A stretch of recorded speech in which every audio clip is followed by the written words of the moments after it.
Bonjour à toutes et tous, j'espère que vous allez bien, que vous êtes bien dans vos baskets et je suis heureux de vous accueillir dans cette deuxième vidéo sur les domaines de vie où nous allons aborder plus particulièrement l'équilibre vie privée, vie professionnelle. Alors, les domaines de vie équilibrés, vie professionnelle et je parle plus particulièrement vie professionnelle et vie privée, c'est devenu un élément essentiel qui est d'ailleurs repris comme un thème principal dans la qualité de vie au travail.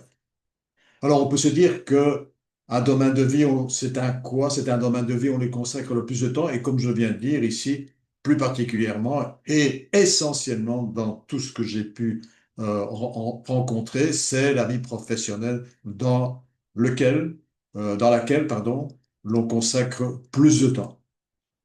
Et donc, ce choix d'apporter plus de temps à sa vie professionnelle, ça fait on rogne effectivement sur d'autres éléments, pardon.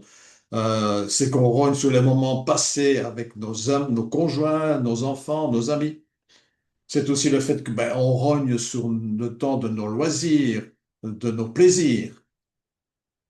Et donc, on hypothèque justement ce qui nous fait plaisir, ce qui peut nous détendre, prendre du recul.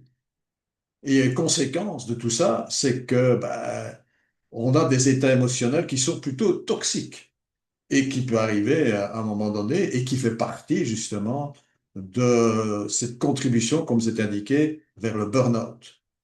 Pourtant, certains l'oublient, et pourtant c'est l'essentiel, c'est la base. Pourtant, nous sommes les seuls à pouvoir organiser notre vie et il est trop simpliste de dire que c'est pas de ma faute, c'est de l'autre. C'est nous qui prenons notre vie en charge. On l'oublie trop souvent. La répartition en temps dans mes 5 domaines de vie et quelle est ma situation d'aujourd'hui. Et pour ça, tout simplement, ben, ce que j'ai prévu, c'est un schéma basé sur 100 heures semaine durant lesquelles nous sommes actifs. Et je vais vous montrer un exemple tout simple qui a été réalisé d'ailleurs avec un coach, pardon, avec une personne que j'ai coachée, autant pour moi. Alors, la répartition en temps, ben, la personne, je lui ai demandé, tiens, dans ton domaine personnel, combien d'heures tu passes? Ben, la personne, voilà, 5 heures, OK. Au niveau de ton couple, 10 heures, OK. Ta famille, 25 heures. Au niveau social, 10 heures, OK. Et au niveau de la vie professionnelle, ah, ben, je pense 50 heures. Alors, attention, hein, parce que j'attire toujours aussi le fait que dans la vie, dans le domaine professionnel, on nous dit, oh, mais moi, je travaille de telle à telle heure. Oui, oui, oui, d'accord, OK. Mais quand tu es chez toi, ah, ben donc, je pense encore au travail, hein, et je prends de temps en temps mon GSM. Oui, mais ça, c'est aussi à prendre en compte pour le calcul. N'oublions pas. Il n'y a pas que le fait quand on est physiquement sur notre lieu de travail, il y a le fait aussi, et c'est trop souvent le cas quand on est à la maison. Voilà, donc ça, c'est aussi à prendre Voilà un exemple que m'était donné.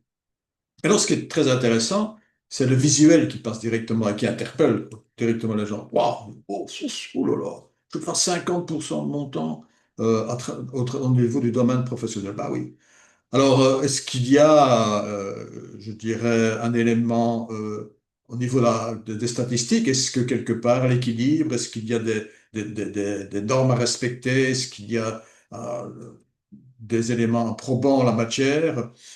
Non, je pense que chacun doit décider en âme et conscience si oui ou non considère qu'il a des domaines de vie équilibrés. Il n'y a pas de normes en la matière. Voilà. Est-ce que je considère que ça, c'est chacun qui reste libre de, de choisir.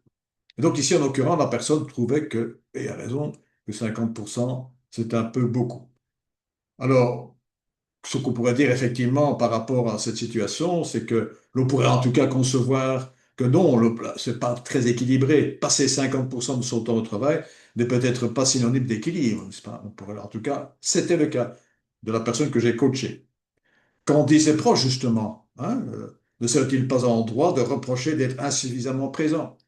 La conjointe, les enfants, etc., les amis. Hein.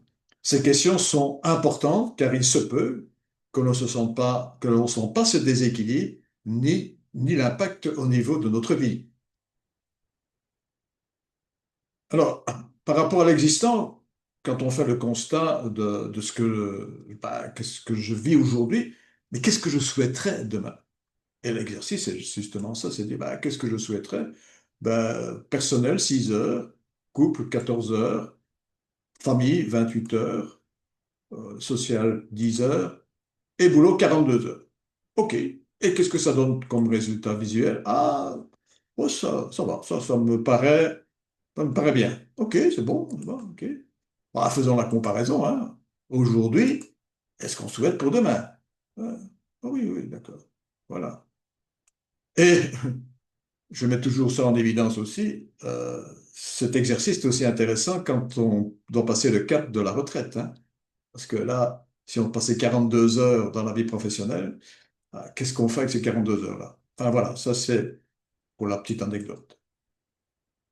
Alors, on a vu les visuels graphiques. Maintenant, voyons un tout petit peu, en termes de chiffres, qu'est-ce que ça représente aujourd'hui, où j'en suis, ce que je souhaite demain. Ah, je veux passer plus 1 heure à titre personnel. OK. Le couple, 10 heures, 14 heures. Ah, je voudrais 4 heures de plus avec mon conjoint. Très bien. La famille, 25 heures, 28 heures, plus 3. OK.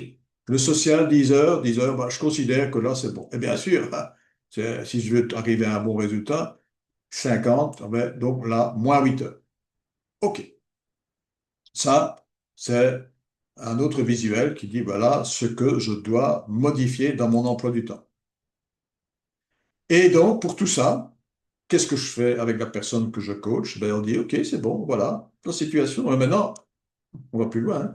Comment vas-tu procéder pour t'occuper d'1 heure de plus de toi, de consacrer plus à ton couple, à ta famille, et comment vas-tu faire pour diminuer de 8 heures au niveau de ton domaine professionnel? Donc ça, c'est tout l'accompagnement que je prévois avec la personne pour élaborer ensemble un plan d'action pour arriver à son objectif.